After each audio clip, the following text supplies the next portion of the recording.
next to convert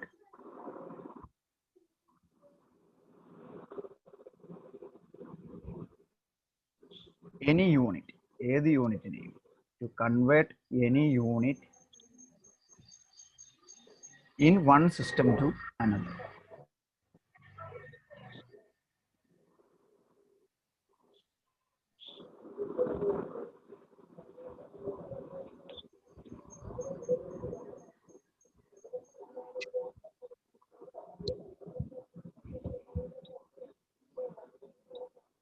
അതാണ് നമ്മുടെ അടുത്ത ഹെഡിങ്.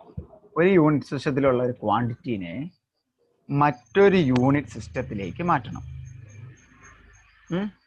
ചോദ്യം ഇങ്ങനെയാണ് വരുന്നത്. Question 1. 1 Newton is equal to dash much of dyne. ഒരു ന്യൂട്ടൺ എത്ര ഡൈൻ ആണ്? അപ്പം ന്യൂട്ടൺ എന്ന് പറയുന്നത് ഏത് സിസ്റ്റമാണെന്ന് ആദ്യം അറിയണം. ന്യൂട്ടൺ എന്ന് പറയുന്നത് ഏത് സിസ്റ്റമാണ്? CGS ആണോ, FPS ആണോ, MKS ആണോ, SI യൂണിറ്റ് സിസ്റ്റം ആണോ ന്യൂട്ടൺ എന്ന് പറയുന്നത്? SI, standard international unit system. Then dyne ഏതാന്ന് നിങ്ങൾക്ക് അറിയത്തില്ല. അപ്പൊ ഡൈൻ ഏതാന്ന് ആദ്യം അറിയണം. Dyne is the CGS system. CGS. C എന്താണ്? Centimetre, G gram, S second. ഇനി SI യൂണിറ്റിലാണെങ്കിൽ നമ്മുടെ ഏതൊക്കെയാണ്? Metre, kilogram, second. ശരിയല്ലേ? ചെയ്യാൻ തുടങ്ങാം. ഇപ്പം 1 ന്യൂട്ടൺ എത്ര ഡൈൻ ആണെന്ന് അറിയണമെങ്കിൽ 1 ന്യൂട്ടനെ 1 ഡൈൻ കൊണ്ട് ഡിവൈഡ് ചെയ്ത് കഴിഞ്ഞാൽ നമുക്ക് ഇവിടെയുള്ള ഈ അൺനോൺ വാല്യൂ അറിയത്തില്ലേ? ഇതിനെ ഇങ്ങോട്ട് ഡിനോമിനേറ്റർ കൊണ്ട് ഹരിച്ചാൽ പോരെ. 1 ന്യൂട്ടനെ 1 ഡൈൻ കൊണ്ട് ഡിവൈഡ് ചെയ്ത് കഴിഞ്ഞാൽ അത് എത്രയാണോ ഒരു കോൺസ്റ്റന്റ് വാല്യൂ, ആ കോൺസ്റ്റന്റ് വാല്യൂ ഇൻറ്റു എന്ന് പറയുമ്പോൾ അത്ര മടങ്ങാന്ന് കിട്ടും. മനസ്സിലായില്ലേ? അപ്പൊ നമ്മൾ എന്ത് ചെയ്യണം? SI യൂണിറ്റിലെ 1 ന്യൂട്ടനെ CGS സിസ്റ്റത്തിലെ ഡൈൻ കൊണ്ട് ഡിവൈഡ് ചെയ്യാൻ പോവാ. ഒരു പ്രോബ്ലം ചെയ്താലേ മനസ്സിലാവുള്ളൂ. അതുകൊണ്ട് തന്നെ പ്രോബ്ലം ചെയ്ത് കാണിക്കണം. ഞാൻ ന്യൂട്ടൺ ബൈ ഡൈൻ ചെയ്യാൻ പോവാ. Newton divided by dyne. Newton അല്ലെങ്കിൽ ഡൈൻ എന്ന് പറയുന്നത് ഏതിന്റെ ഫോർമുലയാണ്? ഫോഴ്സിന്റെ ഇക്വേഷൻ ആണ് അല്ലേ? ഫോഴ്സിന്റെ ഡയമെൻഷണൽ ഫോർമുല ഏതായിരുന്നു? ഫോഴ്സിന്റെ dimensional formula,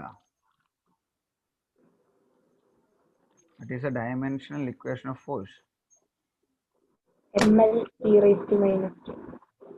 ml e raised to minus 2. നിങ്ങൾക്ക് നന്നായിട്ട് കാണാവോ? അത് പേനയുടെ സൈസ് കൂട്ടണം, വേണ്ടല്ലോ. Force is equal to ml e raised to minus 2. അപ്പൊ ഞാൻ ന്യൂട്ടൺ ഉള്ളതിന് ഞാൻ ആദ്യം m1 L1 T1 raised to minus 2 എന്ന് എഴുതി.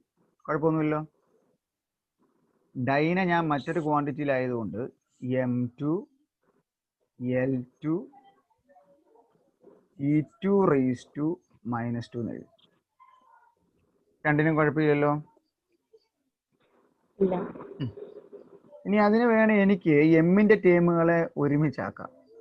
m1 ബൈ m2 നന്നായിട്ട് ശ്രദ്ധിച്ചിരി, പിന്നെ എഴുതിയെടുക്കാം. അതേ raise to 1 L1 by L2 അതേ raise to 1 T1 by T2 അതേ റേസ് ടു മൈനസ് 2. അതും ശരിയല്ലേ? ഇനി ഓരോന്നിലും, അതായത് ഇതെന്ന് പറയണത് SI ആണ്, താഴേന്ന് പറയണത് CGS ആണ്. അപ്പം SI യൂണിറ്റില് മുകളിലുള്ളതെല്ലാം SI യൂണിറ്റിലെ എമ്മിന്റെ യൂണിറ്റ് ഏതാണ്? നമ്മുടെ മാസിന്റെ കിലോഗ്രാം അല്ലേ? എല്ലാം അതിന്റെ യൂണിറ്റ് ക്വാണ്ടിറ്റി എടുക്കുക. 1 കിലോഗ്രാം ഡിവൈഡഡ് ബൈ M2 ഏതിലാണ്? CGS ല്. CGS ല് മാസിന്റെ ഏതാണ്?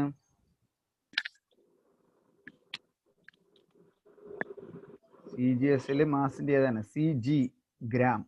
1 gram. 1 kilogram divided by 1 gram whole raise to 1. L1 SI ൽ എത്രയാണ്? 1 മീറ്റർ. CGS ലോ centimetre. 1 centimetre whole raise to 1. കുഴപ്പമൊന്നുമില്ലല്ലോ. ടൈമിന്റെ രണ്ടിലും സെക്കൻഡ് ആണ്. അപ്പൊ 1 second divided by 1 second whole raise to -2. ഒന്നുമില്ല, ഏതാണോ കാണേണ്ടത് കമ്പയർ ചെയ്യേണ്ടത് അതേ ഡിവൈഡ് ബൈ അടുത്തത് ചെയ്യുക. ഓരോ നമ്പർ സിസ്റ്റത്തിലെ വാല്യൂ എഴുതുക. ഓക്കെ. ഇനി 1 കിലോഗ്രാം, ഇത് കിലോഗ്രാമിലാണ്, താഴ്ത്തത് ഗ്രാമിലാണ്. അപ്പൊ രണ്ടിനെ ഒരെണ്ണത്തിലോട്ട് ആക്കണം. അപ്പൊ കിലോഗ്രാമിലോട്ട് ആക്കി കഴിഞ്ഞാൽ എത്ര ഗ്രാം ആണ് ഒരു kilogram? 1000 gram. 1000 gram divided by 1 gram whole raise to 1. ഇനി എത്ര മീറ്റർ ആണ്, എത്ര സെന്റിമീറ്റർ ആണ് ഒരു മീറ്റർ?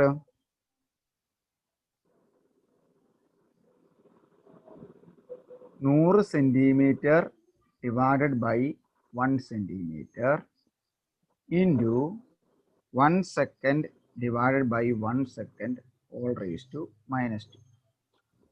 കണ്ടോ എന്നാ ചെയ്തതെന്ന്?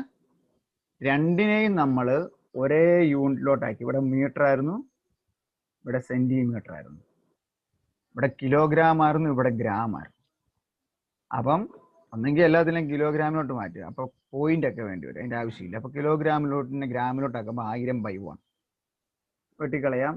ഗ്രാമും 1 ഗ്രാമും പോയാൽ 1000 തന്നെ മുകളിൽ, 1 സെന്റിമീറ്റർ കൊണ്ട് ഹരിച്ചാൽ 1 തന്നെ. അപ്പം ആൻസർ എങ്ങനെ വരും? ആദ്യത്തതിനകത്ത് 1000 അവിടെ ഉണ്ടല്ലേ. 1000 ഇൻറ്റു 100 ഇൻറ്റു 1. ശരിയല്ലേ? 1 സെക്കൻഡിനെ ഞാൻ 1 സെക്കൻഡ് കൊണ്ട് തന്നെ ഡിവൈഡ് ചെയ്തു. So here I obtain the answer is equal to 10⁻3.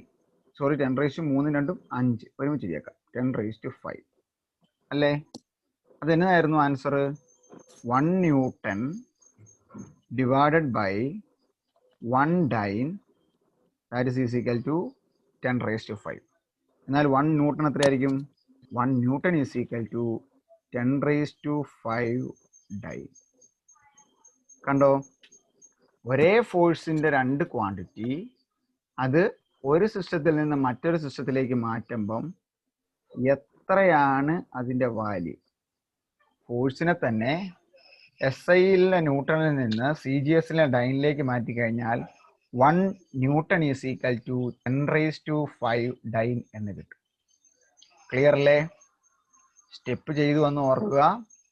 നമുക്ക് ആദ്യം അതിന്റെ ഇത് അറിയണം, ഏത് യൂണിറ്റ് സിസ്റ്റത്തിലാണെന്ന് അറിയണം. അപ്പൊ നമ്മൾ പറഞ്ഞു ഡൈൻ എന്ന് പറയുന്നത് CGS ആണ്. നമുക്കറിയാം സെന്റിമീറ്ററും ഗ്രാമും സെക്കൻഡും കൊടുക്കുക. SIക്ക് മീറ്റർ, കിലോഗ്രാം, സെക്കൻഡ് കൊടുക്കുക. പിന്നെ എന്തറിയണം? തന്നിരിക്കുന്ന ഏതാണ് കണ്ടുപിടിക്കേണ്ട ക്വാണ്ടിറ്റി, അതിന്റെ ഡയമെൻഷണൽ ഫോർമുല അറിയണം. എന്നിട്ട് ഒരെണ്ണത്തിന്റെ ഡയമെൻഷണൽ ഫോർമുല അല്ലെങ്കിൽ രണ്ടാമത്തെ ഡയമെൻഷണൽ ഫോർമുല കൊണ്ട് ഡിവൈഡ് ചെയ്യുമ്പം ഫൈനലി നമുക്കൊരു ആൻസർ കിട്ടും. അപ്പൊ പിന്നെ ഇത് ഇങ്ങോട്ട് കൊണ്ടുപോയാൽ മതി. 1 newton is equal to 10⁵5 dine.